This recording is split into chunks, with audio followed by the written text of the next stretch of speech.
arnaque jamais égalée dans l'histoire du monde, la démocratie libérale. Oui.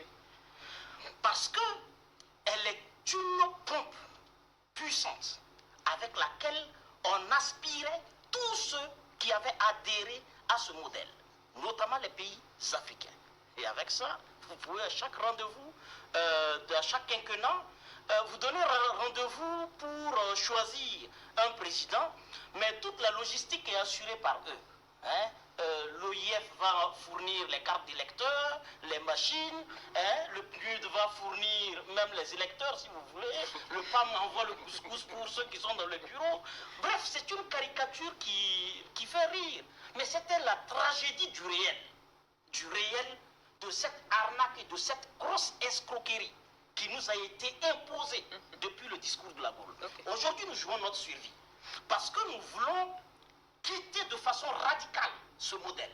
Et quand on veut le quitter de façon radicale, alors qu'il était une assurance vie, vous payez les chômeurs chez eux, sans garantir aux agents de la fonction publique chez nous le statut même à peine supérieur à celui d'un SDF chez eux.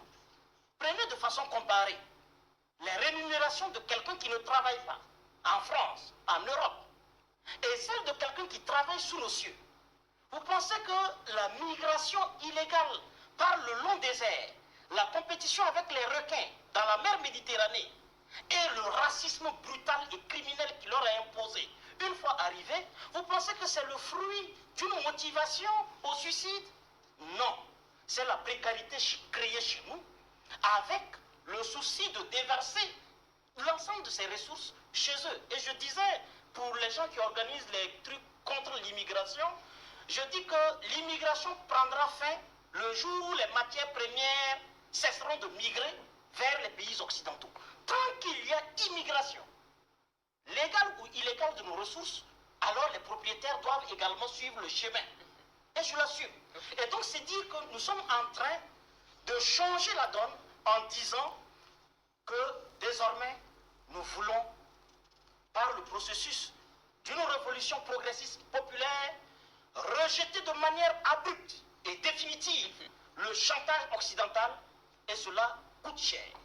Et c'est pourquoi toutes les couches qui croient en la dynamique doivent se tenir prêtes. Elles doivent être sur le qui-vive, pas pour paniquer, mais pour être suffisamment averties de la perfidie de l'ennemi qui répondra par ses médias, qui répondra par ses agents de renseignement, qui répondra par les hiboux au regard gluant, les tortures au quadruple carapace, qui sont tapis dans nos administrations, à des échelles, civiles comme militaires, femmes comme hommes. Certains ont déjà été transportés chez le maître. De Paris, ils crient à la rébellion ethnique.